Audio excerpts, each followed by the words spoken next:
have my garden here. I have animal, I have milk goats, I have chicken, I have quails, I have dogs, I have a cat, I have a kitchen garden.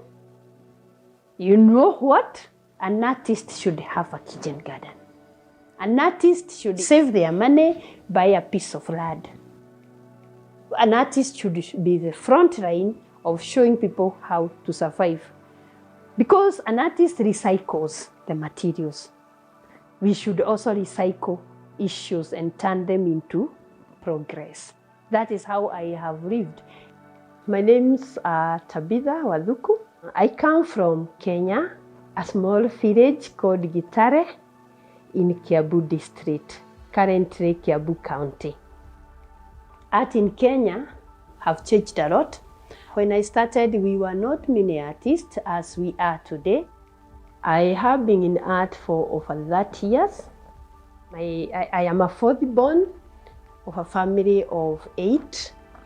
My father used to work in the coffee plantations and he used to be a carpenter.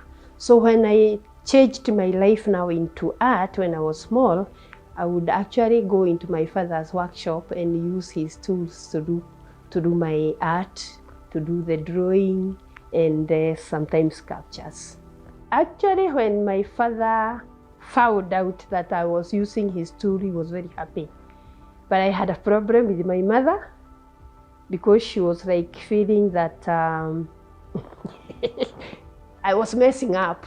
You know, girls are supposed to cook, not to draw. So there was this kind of a fight that I am too much as a tomboy, not like a girl. So, and I would really hide from my mother when I'm doing anything that was artistic. But my father was very proud of what I was doing. Many people in my village actually had my art, but when I don't know where they took the art anyway, because for them it was a picture. It was not art, it was a picture, a nice picture by Tabitha. 1985, around 1985, I remember, my sister-in-law then introduced me to Rosemary Karuga's name.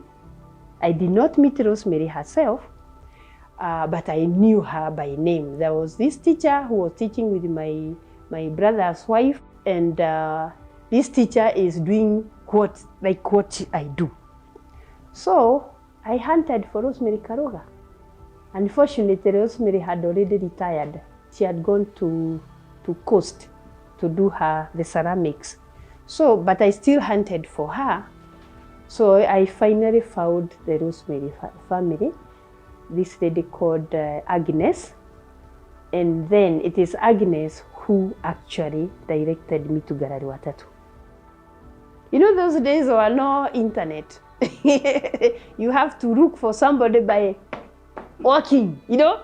So then I hunted for Gallery Watatu, and it was a big hunt.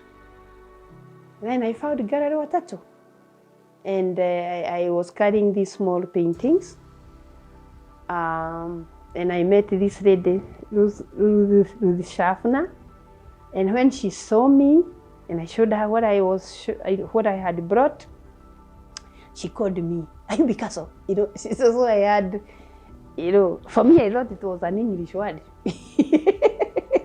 So she meant Picasso, and she was so impressed, and I was not using the right material according to her, so she gave me some paint to go home and bring her what I will create with that.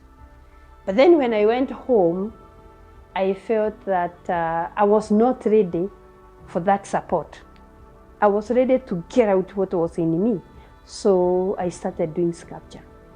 So the time when she had asked me to see her, instead of bringing a painting, I brought a sculpture. And she was so impressed. I said, "Wow, this is nice." She bought that sculpture. My first sculpture to do in artisan was a small sculpture. The title was Dwarf. And Ruth Schaffner bought it, and I was so happy. wow, money from art for the first time. To make a sale those days was very hard. And I can tell you, I celebrate the artists who survived to this day from that time, because it is from the passion of creating that kept us going, not the money at all. I did not meet any woman artist when I went to the gallery for the first time. I only met men. There were men, you know. So they were like looking down at me, you know. So when you are carrying a sculpture and there is this man with a big sculpture and he just looks. And you know, I knew that, I'm interfering. So, but I carried on. Then one day I met Annabelle Wajiko at the gallery, and she was very happy. She impressed me a lot because I felt like I'm not alone as an artist, as a woman artist. One day I went to Payapa and I met some Catholic priests from Koboni missionaries.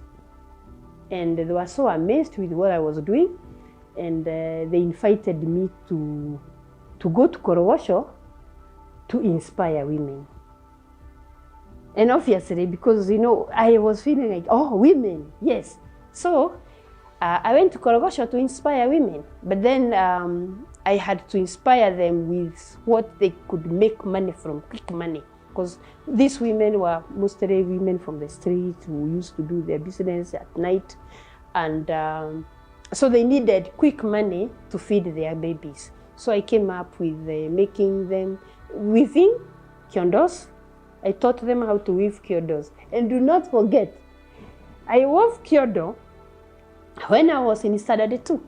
That's when I was taught in the hard work, in standard 2 in primary school. And that stuck in me.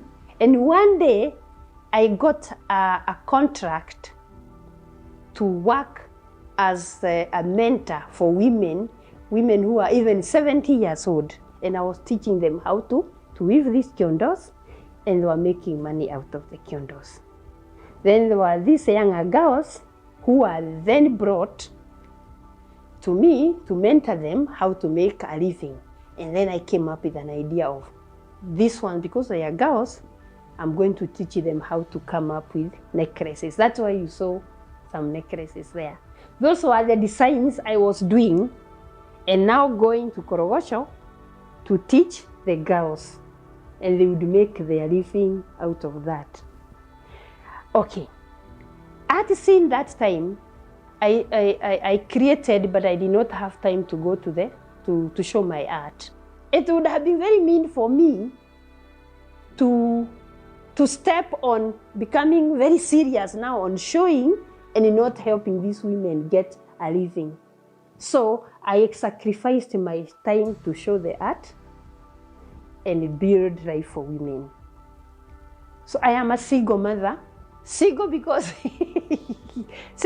I'm doing everything on my own. But I'm not single because I have my talent.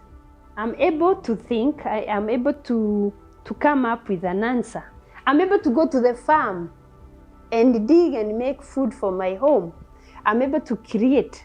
I'm able to keep my art in the store forever, you know, without showing. And yet, I know one day there will be people who come and see this art and say, this is what you have been doing, and you have answered your problems. So art, I've continued as an artist because it's a passion for me. But it is never a problem to keep the art at home, because you cannot throw away your treasure or something you love simply because it is not changing into money. I would like to create and not even sell and just be happy. I always go back to the browns because that is my ground. That is where I started. So I can paint the lightest painting, and then I feel like I've not eaten ugali for a long time. I go back to my browns and I love it. So I'm that kind of an artist who I'm very comfortable with expressing, me am a Kikuyu, never forget that. Expressing my feelings in different techniques, because I always feel a human being cannot eat bread alone. There are other things. So even in art, the mind of an artist is open. But I know I have paintings that I've done and they sold like hotcake. And then I feel like, no, I'm becoming a businesswoman. I want to be an artist. So I move quickly to a little bit more difficult art. Because I want to build a message, not beauty. Whenever I set a painting, all my money goes back to the studio. You know, it's very rare that you see me going to a shop to buy new clothes or shoes. All my money goes back to my studio. So when people come to my studio, I always hear somebody saying, I need to come another day. I cannot finish seeing this art. I've mentored many artists in this country. To this day, I still receive phone calls from people who want to know where to take their art. So I keep on directing people. And sometimes I even ask somebody to send me an image of their work if they feel that what they are doing is not good enough. And then I say, I think you're better than me. So that makes that young person want to continue. I dream. I am a dreamer. I love my dreams. My dream number one, I managed. I used to dream that I will own a piece of land, and I did. And I wanted to dream for my fellow artists, but you cannot dream for anybody. You dream for yourself. So I dreamt and I bought a piece of land in Kitagera where I have harvested beans.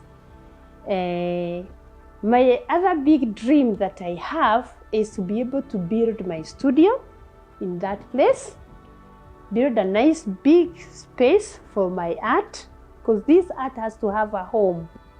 First of all, it has to have a home in my home before it gets into other people's home. And then have a home for my goats and my chicken.